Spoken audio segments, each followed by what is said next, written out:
Controls this point, basically controls the routes into the interior of the wilderness. King, he decided to send around nicely dressed soldiers called recruiting parties.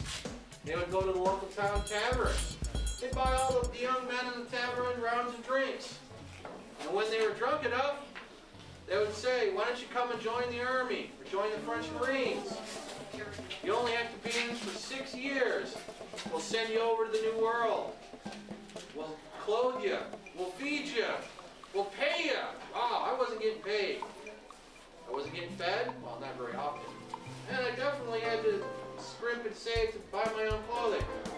So, I would get on a ship, go over to New France, be put into a military unit, and shipped off to a post, like Fort Niagara. The 1600s was when the French came over. There were wars going on in Europe, and the French really needed money. So they were looking for sources of money. So they wanted to establish trading posts in North America with the natives, Native Americans, for beaver pelts, because they could take these beaver pelts back to Europe, make them into tricorn hats, mittens, capes, and the like, and sell to the very wealthy.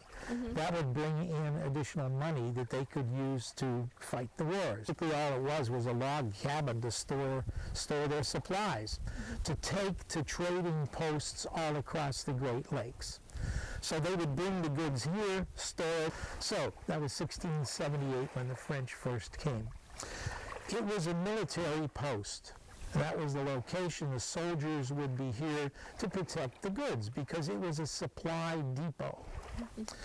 The supply depot was in existence up until about 1759, and that's when the British knew that in order to capture all of the forts to the west, if they cut off the supplies, then that would do the trick. So.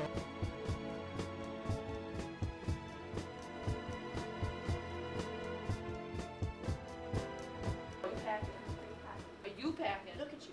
You're definitely packing. You're definitely packing. You are packing. Girl, don't even get me started.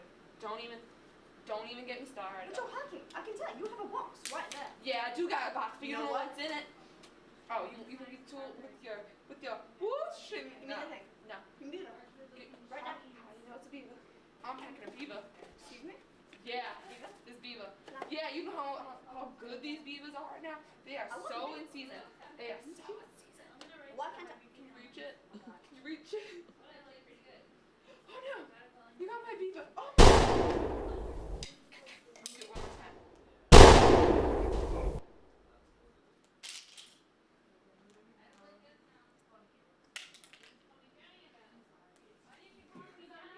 It's my beaver. I didn't pay for it. Fort Niagara was always a military post, and it was very important because of all of the goods that could be transported by water. But in 1825, the Erie Canal was finished, and that lost its importance. It was a training post soldiers. The Army was located here. World War I trained soldiers. During World War II, it was an induction center for soldiers coming in to the Army here at Fort Niagara. There was a rifle range out there where they would practice.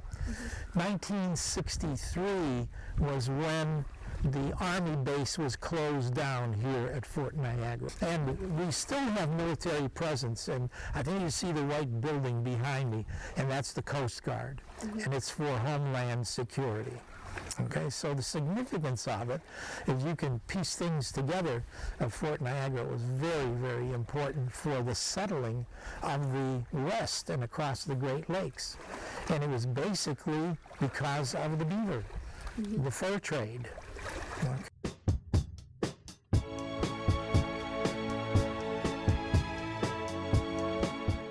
And much to their surprise, they came up with about a bushel basket of human remains. This would be about 1929.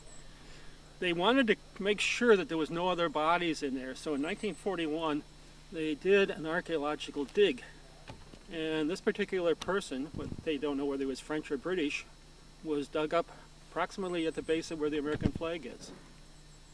The body parts that were picked up in the first incident were put into the memorial along the lakefront.